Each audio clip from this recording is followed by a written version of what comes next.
plea hearing was absent of something, and it absolutely disgusted me.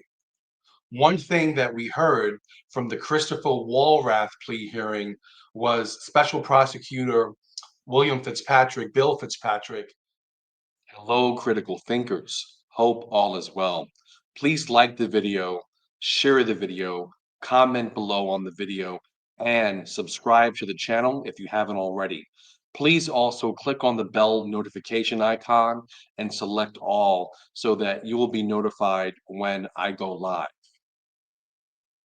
Salutations, critical thinkers. Hope all is well.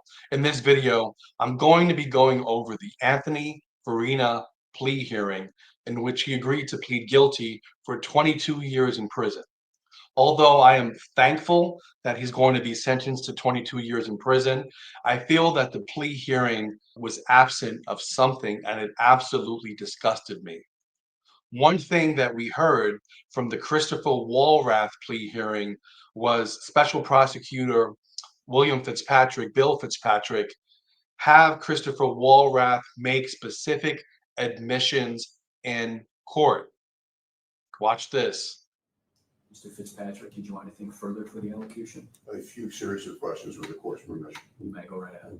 Mr. Walwrath, you were assigned to work in the Arsenal area of Marcy Correctional Facility on December the 9th, 2024. Is that correct? Yes, Did you leave your post inside of the Arsenal area on December the 9th against departmental policy and procedures upon the arrival of Robert Brooks? yes, Did you and your fellow corrections officers, Nicholas Kiefer, Nicholas Anzalone, and Robert Kessler, assault Robert Brooks outside of the Arsenal on December the 9th, 2024? yes, During that assault, did you put Robert Brooks in a chokehold against departmental policy and procedure? yes, On December the 9th, while in the emergency room of the Marcy Correctional Facility, did you and other corrections officers assault Robert Brooks? yes, During that assault, did you strike Robert Brooks about his body? yes, And did you intentionally strike him in his groin? yes, Were you aware at that time that striking an incarcerated individual in the groin is against departmental policy and procedure? yes, Is it correct that you never reported the use of force that was used on Robert Brooks near the Arsenal area at Marcy Correctional? yes, Is it correct that you never reported the use of force that was used on Robert Brooks in the emergency room at Marcy Correctional? yes, You were aware, sir, were you not, that you were required to report any and all uses of force on an incarcerated individual, whether justified or not? yes, And nevertheless, you lied about the use of force used on Robert Brooks on December the 9th, 2024. yes, And sir, at the emergency room, you did nothing to prevent the assault or protect Mr. Brooks. Is that correct? correct, And you realize that these repeated assaults caused serious physical injury to Mr. Brooks and resulted in his death. yes. People are satisfied, Your Honor. Thank you, counsel. Mr. In contrast to Christopher Walwrath's plea hearing, you do not hear Anthony Farina make any specific admissions.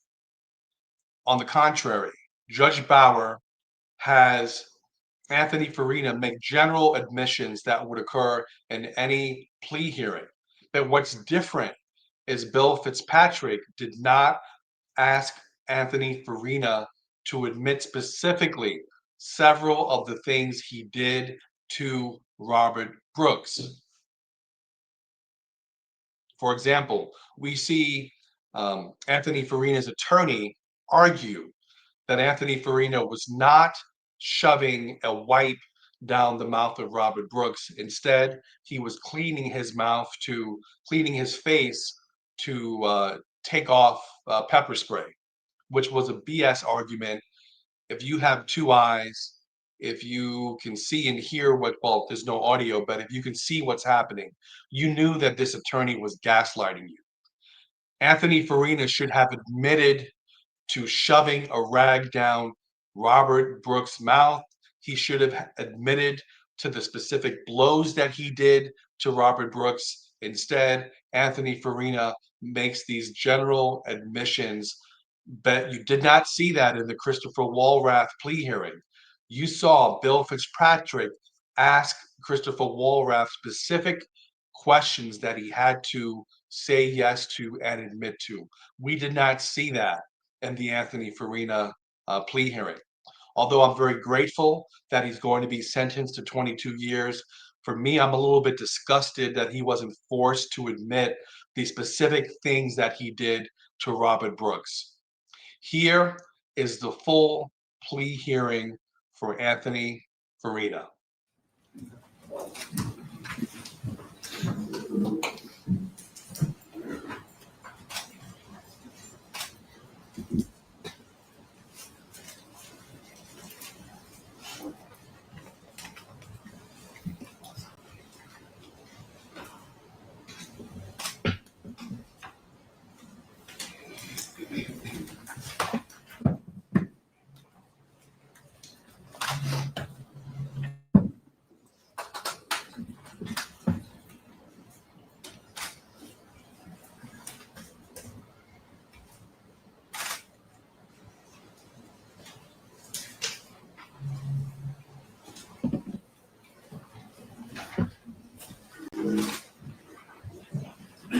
This is the matter of the people against Anthony Farina under indictment 25035.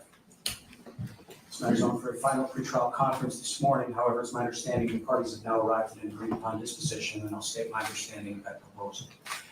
That the defendant will be pleading guilty to count 2 of the indictment charging the felony offense of manslaughter in the first degree. The agreed upon sentence would then be 22 years in state prison, along with 5 years post-release supervision, a waiver of appeal, and surcharges. Will be in full satisfaction of the remaining counts contained in the indictment. Is that people's understanding? That's correct, Your Honor. Mr. Gallo, that's your understanding? Your Honor. Mr. Farina, is that your understanding of the proposal to resolve these charges? Is that what you want to do here today? Yes, Your Honor. Just raise your right hand. You now swear you will tell the truth, the whole truth, nothing but the truth, so help you God. You may put your hand down. Mr. Farina, I have questions for you now to help you decide if I can accept your plea. If at any time you do not hear a question, you do not understand, or you need a moment to stop and speak further with your attorney, you have to let me know that, okay? You understand by answering my questions and pleading guilty here this morning, you're giving up your right to remain silent and to not incriminate yourself. Yes, Your Honor. You've spoken with your attorney about your case, about pleading guilty, and thereby waiving your right to have a trial. Yes, Your Honor. Are you satisfied with the services of your attorney? I am, Your Honor. Have you had enough time to speak with your attorney about your case? I have, Your Honor. The charge order plead guilty to pursuant to agreements count 2 of the indictment charging the felony offense manslaughter in the first degree in violation of penal law sections 125.20 subdivision 1 and 20.00. Here it is that on or about December 9th, 2024 in the town of Marcy, County of Oneida, acting in concert with co-defendants, fellow correction officers, intending to cause serious physical injury to another person, you did cause the death of that person. Specifically, you and your co-defendants participated in the multiple beatings of incarcerated individual Robert Brooks, which resulted in his death. Do you admit that to be true? Yes, Your Honor. Did you want anything further, Mr. Fitzpatrick? No, Your Honor. Mr. Farina, how do you plead to that second count, manslaughter in the first degree, guilty or not guilty? Guilty, Your Honor. You are 49 years old, sir. 15 October. You can read and write. Okay. Are you a citizen of the United States? Yes, Your Honor. Do you have any physical or mental problems that could prevent you from understanding what you're doing here today? Your Honor. Did you consume any kind of drugs or alcohol before coming to court that could affect your understanding? Your Honor. Not currently on probation or parole, correct? Your Honor.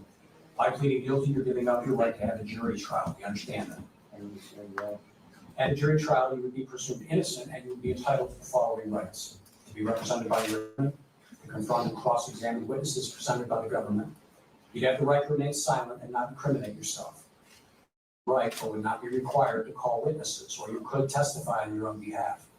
You would also have the right to require the government to prove your guilt beyond a reasonable doubt to a jury of 12 people who would have to be unanimous in finding you guilty.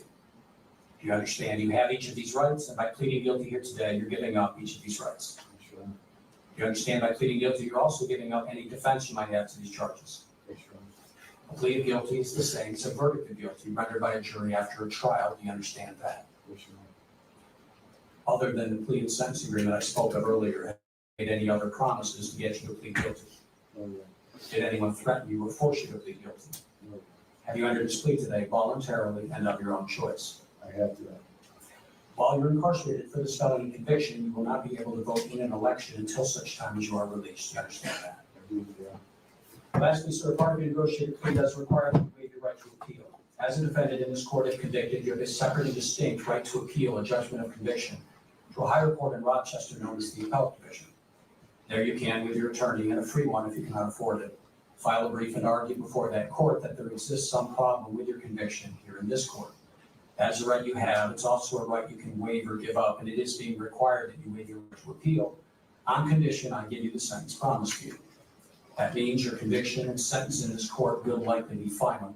So there's then little you can do to go back after the fact to try and change that, thereby significantly limit your options for appeal in the future. You understand? I do, yeah. Have you spoken with your attorney now about waiving your right to appeal? Yes, sir. You then agree to waive your right to appeal on condition I give you the sentence promised. Yes, sir. Are you doing so voluntarily? I do, I'm holding up for you a document entitled Waiver of Right to Appeal. Halfway down the page, I see the signature, Anthony Farina. Would you sign this document here after reviewing it with your attorney? I have. Based upon the defendant's statements and his demeanor here in court, I find the knowing voluntary plea with a factual basis. I would direct the court to enter the plea in the minutes of this court and will adjourn sentence until November 21st. November 21st, 9:30 a.m. for sentencing. And does Mr. Farina wish to remain out pending sentence? Yes, sir. Go along with that, Mr. Farina, based on the bond amount that you posted with this court previously, the three conditions will attach as part of our plea agreement. Condition one is you have to meet and cooperate with probation as they prepare your pre-sentence report. Condition two, you have to come back to your court on any date you're required to be here. As of right now, November 21st, 9:30 a.m. to be sentenced. Condition three, you must commit no new offense. There are to be no new arrests of any kind between now and the time of your sentencing. That further includes the requirement that you have no contact with any of the witnesses in this case or otherwise interfere with the upcoming trial of your co-defendants. You understand each of those conditions. Yes, sir. If you fail to abide by one or more of those conditions, then I would not be bound by the sentence agreement. I would not permit you to withdraw your plea, and I would then be authorized to sentence you to any term our law permits, up to and including the maximum term in state prison. Understood? Yes, sir. You can speak with probation on your way out this morning. I'll see you back here November 21st.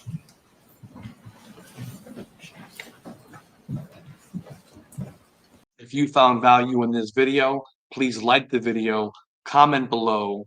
Don't forget to share the video. And if you feel that I've earned it, please subscribe to the channel. My goal is to give you honest and direct feedback and go deeper than what the mainstream media is telling you. Take care, God bless, and see you next time.